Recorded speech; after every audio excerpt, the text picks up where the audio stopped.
যুক্তরাষ্ট্র, কানাডা ও মেক্সিকোতে অনুষ্ঠেয় ফিফা বিশ্বকাপের বাকি মোটে 5 মাস গ্রেটেস্ট শো অন আর্থকে কেন্দ্র করে উত্তাপ ফুটবল দুনিয়ায়, যদিও ফিফার এই উন্মাদনায় ধাক্কা দিচ্ছে রাজনীতি। গ্রিনল্যান্ড ইস্যুতে বর্তমানে মুখোমুখি অবস্থানে মার্কিন প্রেসিডেন্ট ডোনাল্ড ট্রাম্প এবং ইউরোপের দেশগুলো, আর এ ঘটনায় শঙ্কার মুখে সাবেক বিশ্ব চ্যাম্পিয়ন জার্মানি, ফ্রান্সের মতো দলগুলোর বিশ্বকাপে অংশগ্রহণ।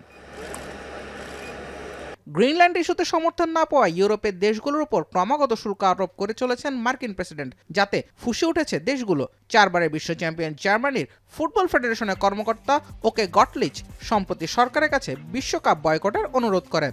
2 বারের বিশ্ব চ্যাম্পিয়ন ও সবশেষ আসরের ফাইনালিস্ট ফ্রান্সও ভাবছে বিশ্বকাপ বয়কটের কথা। দেশটির ক্রীড়ামন্ত্রী মারিনা ফেরারি জানিয়েছেন, আপাতত বয়কটের ইচ্ছে না থাকলেও ভবিষ্যতে রাজনৈতিক গতি প্রকৃতির উপর সিদ্ধান্ত বদল হতে পারে।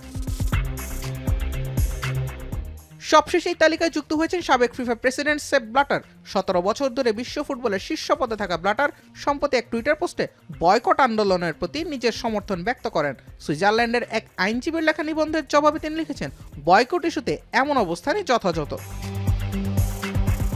এছাড়া বিশ্বকাপ বয়কটের ডাকে নেদারল্যান্ডসেও দেখা দিয়েছে ব্যাপক সাড়া। বয়কট আহ্বানে সমর্থন জানিয়ে এখন পর্যন্ত পিটিশনে সই করেছেন 1.5 লাখের বেশি মানুষ। জুবায়ের আহমেদ, এখন।